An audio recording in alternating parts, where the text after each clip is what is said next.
I can't tell you the name of the place this story is about. I signed an NDA when I joined this big company I used to work at, which means even after everything that's happened, I can't tell you the name of the company either.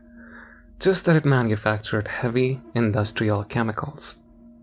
I started working there about 5 years ago as a facilities manager, which is basically a glorified receptionist. I sat at the main desk in the lobby of their corporate headquarters and checked in visitors, delivery people, repairmen, etc. all day long.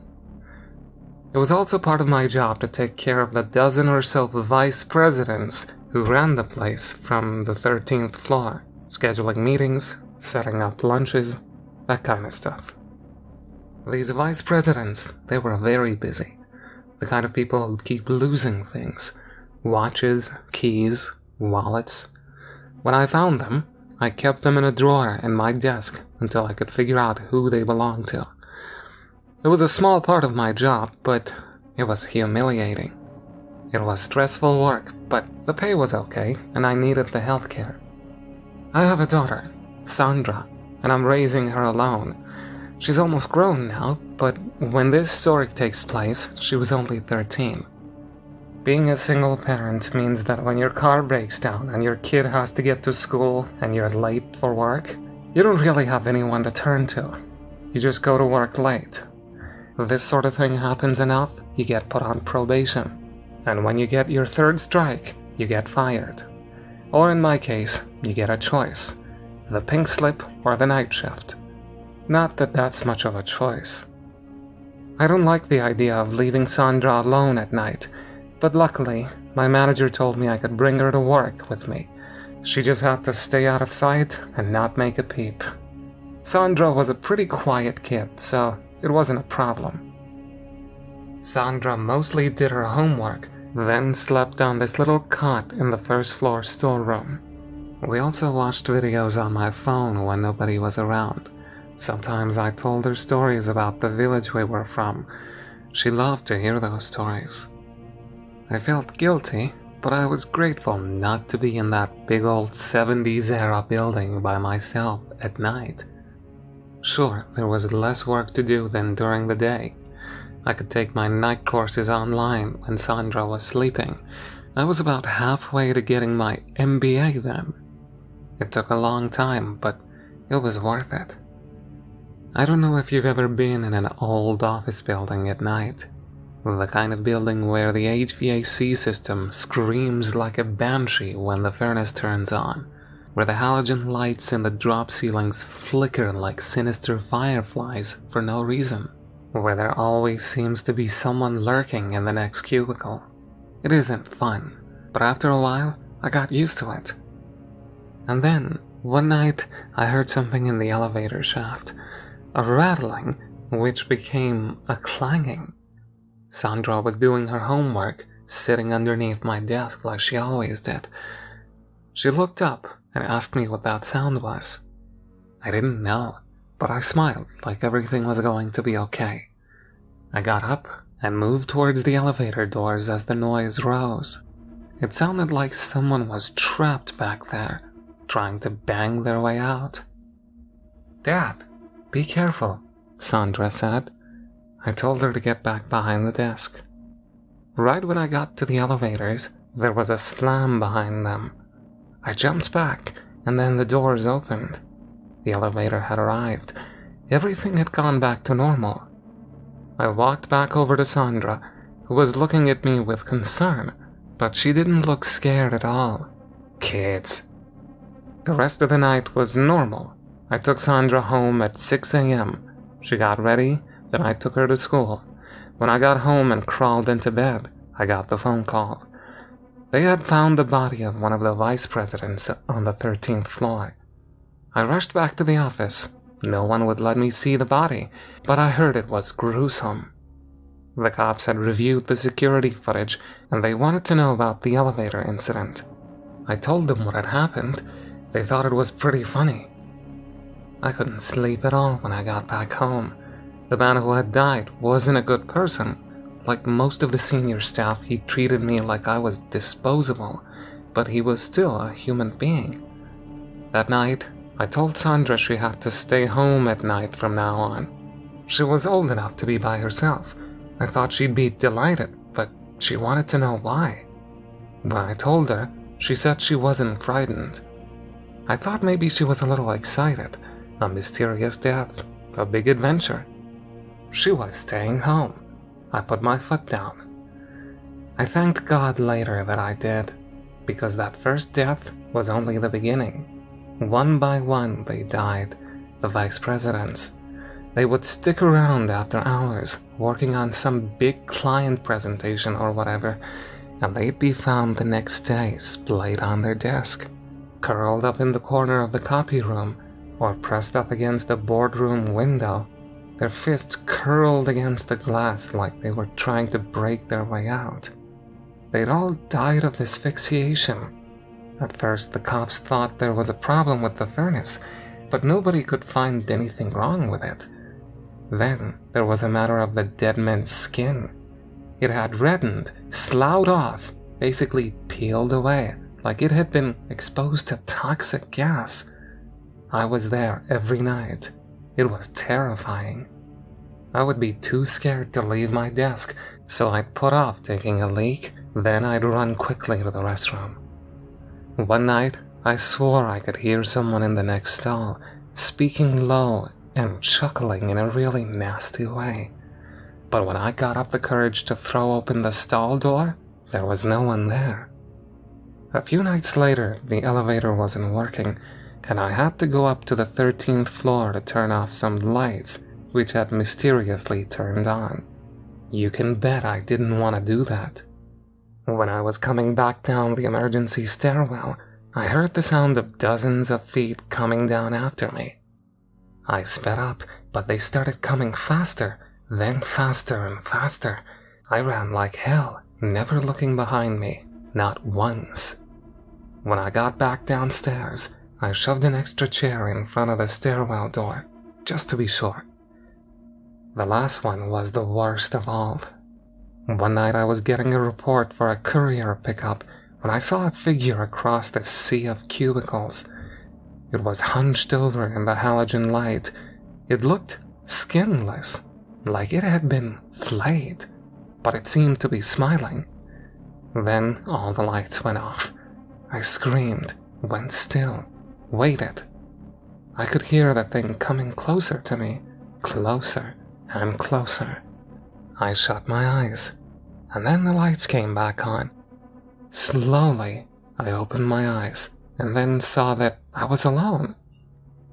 I never told anyone about the strange things I saw. They would have thought I was crazy. I thought about quitting my job, but then Sandra and I would have been destitute. I was behind on rent as it was. I had to keep going to work. I never told Sandra about any of this, but she could see the stress it was causing me. She did more than her share of chores, even cooked a bunch of the meals. I had never seen her act that adult before. I felt bad about it, but also really proud. Meanwhile, none of the authorities or the experts the company hired could find any sign of chemical pills in the building. People who worked there began to freak out. Rumors spread like wildfire. There's a fungus in the walls that kills people. There are gas pockets in the vents that'll make your skin slough off. And my favorite, it's ghosts. To understand that last rumor, you have to know something about the company I worked for. About 25 years ago, there was a big chemical spill at one of our plants in a foreign country. Killed almost 400 people who worked there or lived in the nearby town. There was a small out-of-court settlement, barely $100,000, made to survivors. The company never admitted fault. That's where the DNA comes in. I can't tell you the name of the place where the chemical spill happened. I can't even tell you the country it was in. I can tell you that it was horrible, that the inside of people's throats melted off, that they coughed until they vomited blood, that they died writhing and screaming and in tremendous pain until they finally asphyxiated. just like the vice presidents. You can see why people thought it was ghosts. The vice presidents didn't believe in ghosts. The four of them who were still alive got together in the big boardroom on the 13th floor late one evening. They put their heads together, trying to figure out who was targeting them. Was it corporate espionage? Some kind of eco-terrorist? Maybe an employee they'd fired? They deliberated for hours. The next morning when the underlings came to work, they found the vice presidents in the boardroom, their skin peeled off, their eyes exploded, their faces had claw marks from their fingernails, as if their skin had burned and they'd been trying to claw it off.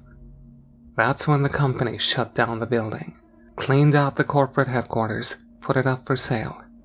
The death stopped after that. The facilities managers had to pack up every floor. I wasn't there when this happened, but some of my coworkers were moving boxes out of an old storeroom on the 13th floor and found a bunch of paperwork that proved the company had cheaped out on the construction of the plant where the chemical spill had happened. The vice presidents had all signed off on it. They had known that there was a high probability of a chemical spill. They just didn't care. Somehow this paperwork found its way into the hands of a young reporter in need of a scoop. Now the company's assets have been liquidated and divided between the survivors of the chemical spill. The company where I worked doesn't exist anymore at all. Good thing I got my MBA. On the day the building's sale was finalized, I realized I hadn't cleaned out my desk. I drove back over. I felt my heart rate rise as I saw the building on the horizon. My pulse was out of control as I used my security card to open the door and walk through the empty, cavernous atrium. Sweat clung to the back of my neck as I put all my stuff in the box that I brought. When I finished, I was ready to run out that door for the last time. And then I realized something. None of the vice president's things had been in the desk drawer. I checked again, but there was no sign of them. I drove home slowly. I already knew the truth of what had happened, but I didn't want to admit it to myself. Sandra was still at school, so I went through her room. I found exactly what I thought I'd find. One other thing I guess I should have mentioned. The place where I'm from has this tradition.